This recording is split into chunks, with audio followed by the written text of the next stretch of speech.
What's up and welcome to FPL Today. I'm your host JNO. Welcome to the channel and welcome back to FPL Today. I'm sorry it's taken me so long to do another video, but those of you that follow me on Twitter will know that unfortunately we had a loss in the family. My wife's dad passed away very suddenly, very unexpectedly, so we had some stuff to deal with. So apologies for not being able to continue the Premium Strikers video that I was planning to do. And also I was planning to do more streams over the weekend and leading up to the Premier League. And also planning to do a draft with some of the other FPL YouTubers as well, so apologies for not being able to do that. The support some of you guys have shown my family has been amazing. Some of you even messaging my wife and giving your condolences, so I appreciate it so much. And this is a great thing for me to kind of forget about other things when I make these videos and edit them. So let's get on to Game Week 2. After what was a pretty good Game Week 1 for me, if you're wondering, I got 87 points, which means I'm in the top 100k from Game Week 1, but let's get on with the video. So here on Ones to Watch, we actually look at players who I think could be about to do very well in the Fantasy Premier League off of their recent performances. We only have one game week to go off of, but we still have some players that really stood out in Game Week 1 that could continue to score in Game Week 2 if you pick them up at the right point. Honourable mentions do go to Christian Eriksen, who got 2 assists over the weekend, 6 attempts on goal and 3 of them were on target, and also Marcus Alonso, who had 5 attempts on goal and got 2 of them on target. They just missed out on this Ones to Watch for Game Week 2, but let's get on with the list, and we're starting off with Mohamed Salah. Mohamed Salah comes in at 9 million.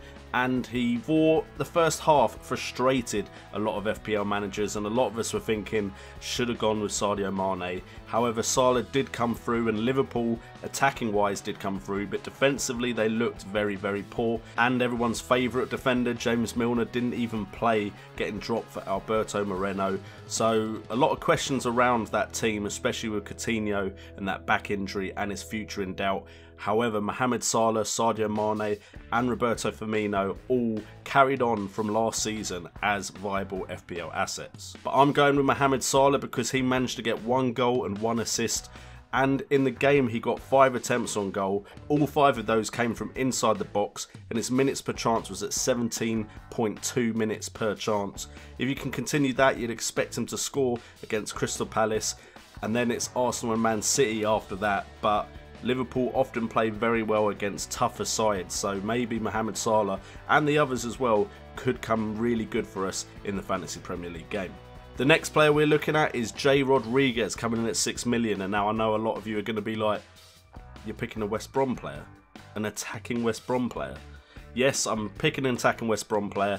I know he didn't score and he didn't get an assist. I know West Brom only won 1-0 with a ball into the box and a header from their new defender. Just hear me out for a second. The reason I'm suggesting Jay Rodriguez as a viable FPL asset in Ones to Watch is because of his underlying stats.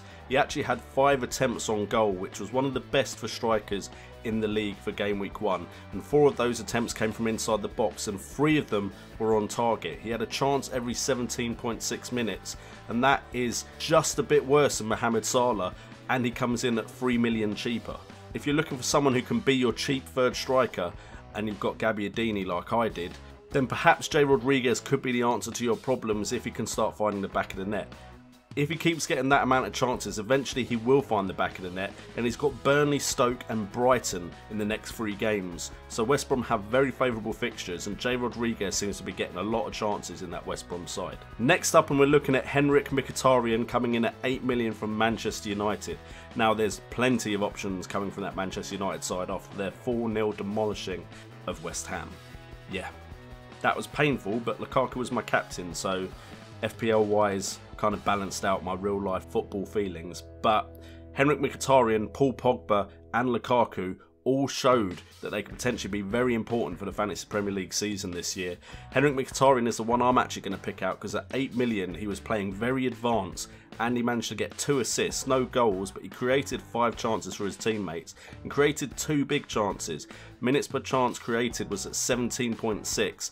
And the fixture list looks pretty good for Manchester United with Swansea, Leicester and Stoke as the next fixtures. You probably already have Lukaku, but it's probably worth looking at bringing in Pogba or Mkhitaryan and doing a Manchester United double up in midfield and attack. Next up, we have a new boy to the Premier League, and it's Alexandre Lacazette, coming at 10.5 million from the Arsenal side. Now, what a thriller of a game the opening fixture was for the Premier League this season. Arsenal just picking out the victory, and Alexandre Lacazette looked very, very promising, and once he's settled in, he could have a big impact on the Fantasy Premier League. He only managed to score 1 goal and got 0 assists, however he did also create chances, creating 3 for his teammates and creating 1 big chance. Minutes per chance created was at 30. If he can keep chances created that high and also be a goal threat, Alexandre Lacazette could be the replacement for Alexis Sanchez, who looks like he could be on his way out of that Arsenal side.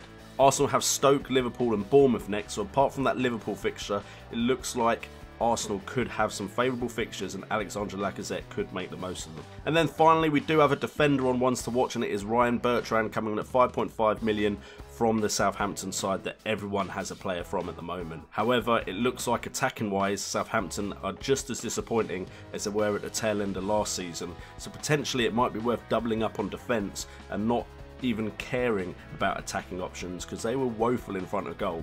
However, Bertrand got a clean sheet and bonus points because he created a lot of chances from that left back position for his teammates. He didn't get any goals or assists, but he created 4 chances for his teammates and created 1 big chance, and minutes per chance created was at 21.5, which is great for a defender. The next fixtures, we all know Southampton have good fixtures, West Ham, Huddersfield and Watford, so potentially he could get more clean sheet points, and if one of their forward players at Southampton decide to actually score, potentially he could get assists as well. Anyway guys, thank you so much for tuning into this episode as always on the channel. Your support has been much appreciated, and your patience in me getting some uploads up. Hopefully I will be able to go live at some point, but I'm not sure when. I should also be on Fantasy Football Surgery podcast. If you want to go check out that, I'll put a link in the description as soon as it's out. If you want to support the channel in any way, check out all the links in the description down below where you can support the channel.